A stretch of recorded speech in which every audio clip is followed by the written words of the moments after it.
There's nothing like having a great book to read, or 2 books to read, or 3 books to read, or 4 books to read, or a stack of books to read. And I have tons of physical books.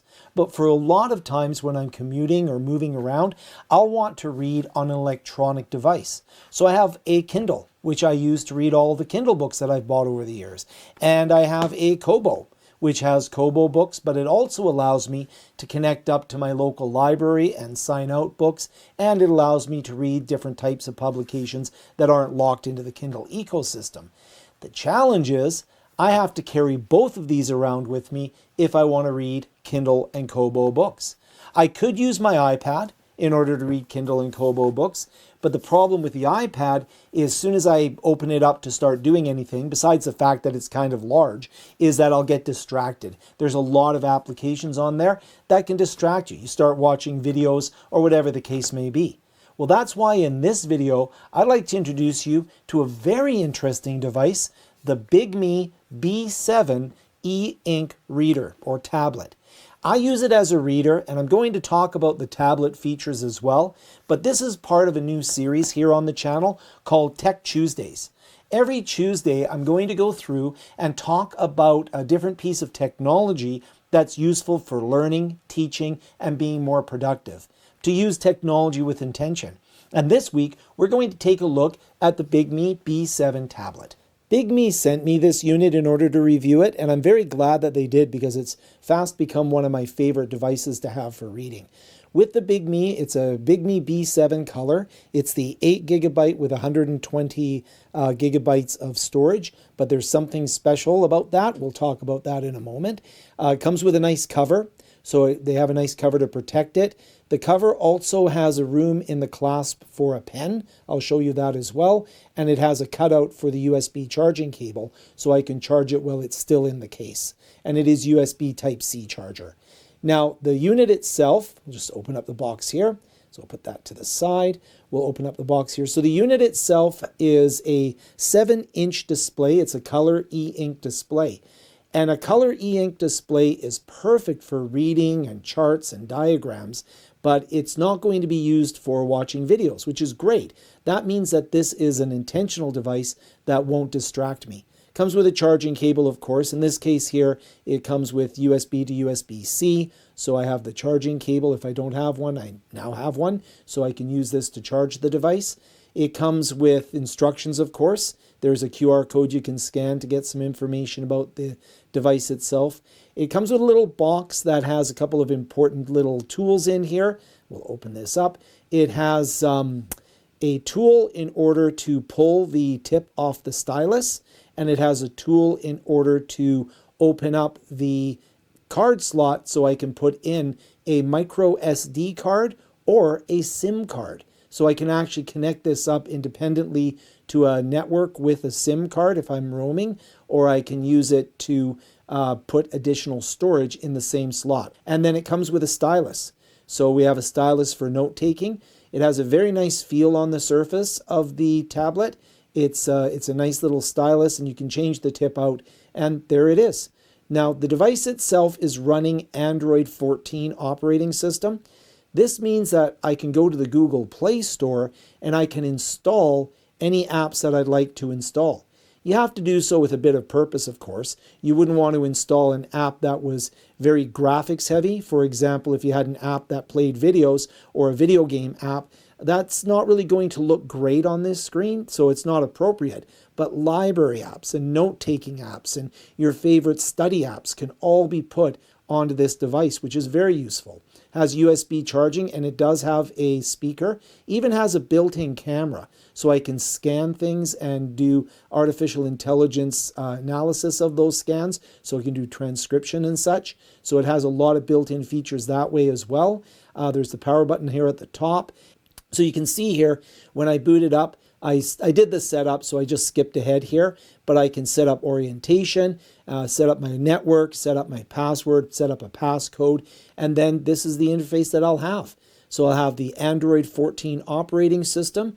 I can navigate through, I can set up shortcuts, and it comes pre-installed with a number of apps that are perfect for studying, for reading and more. I'm using this device quite a bit because I do find it is a singular place to go for all of my reading.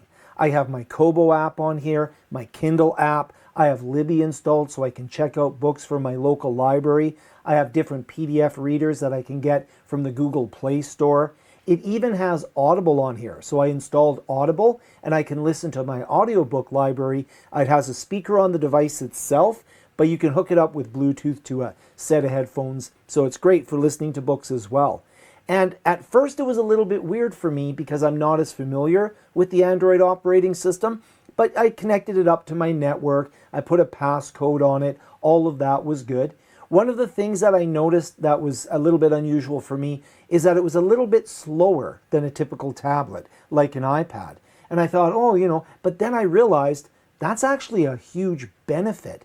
This isn't a portable gaming device. This is a portable reading and productivity device. It even has artificial intelligence built in. So if I'm reading something and I want a little bit more clarification and I want to use artificial intelligence to look something up, I can do that with this device. The other thing that I really like about it is that I can take notes on the device, and I have a huge variety of different types of note paper that I can use. That's very useful. The feel of the stylus on this screen is much nicer than other screens that I've used because it doesn't have that clicky sort of glass feeling to it. It actually feels a little bit more like paper. It's a little bit more sort of pleasant to write with the stylus in this device. Now, that being said, the device also allows me to have the storage that I can bring everything with me. So I can download all of my books into that external micro SD card and have that on the device so I don't have to worry about ever running out of something to read. Not that that's ever a real problem for me. I would say that the one thing to be a little bit more cautious with this device compared to e-reader like a Kobo, right, is that the battery life on this, because it is running a full Android operating system, you will need to charge this more often. I find that if I use it for a full day, I'm actually draining about half the battery. So it's just one of those things where I will charge it or have a portable little battery with me. So if I start running out, I can charge it up. It's not going to have the 7, 8, 10-day lifespan that a dedicated e-reader has, but it's going to have the additional features and programs. So it's always a trade-off. I find that the battery life lasts longer than about the same as my iPad if I'm under heavy use. Actually, the iPad will drain much faster, but this one here, couple of days, no problem at all. And again, just keep an eye on it. Depends what you're doing with it. Obviously, if you turn off things like Wi-Fi, you're good. So if you're looking for a single reading device, something that can handle all of the different things, the Bigme B7 is something I've enjoyed reading on, writing on, and listening on with the audiobooks. I still have to explore some of the features. For example, I haven't extensively used the camera to scan documents and use AI to transcribe and translate them. That's an interesting aspect to it. Because it is the Android operating system and you have access to lots of different apps in the Play Store, there will be apps that are perfect for this device. It's the nice form factor. It's easy to carry around with me. It's easy to commute with. It isn't waterproof, so there is that aspect. I wouldn't want to take this out in very inclement weather where it could get wet. But if you have it in a bag or if you have it protected or if you're in a non-raining environment, non-snow environment, it's perfect. I would still use this next to a pool. I would just be careful with it. So it's a great device. Very impressed with it. Kind of a distraction-free tool for reading, but also has everything I need to get work done. So it has more than just a typical e-reader, and it has a little bit less than a tablet, but in a good way. So I'm very impressed with it. I'll put a link down below. You can check it out for yourself as well. And if you enjoyed this video, give it a like, hit the thumbs up, all of that. And join us over on our Skool community if you're interested in how we can use technology for learning, teaching, and being more productive and having discussions around that. See you in the next video.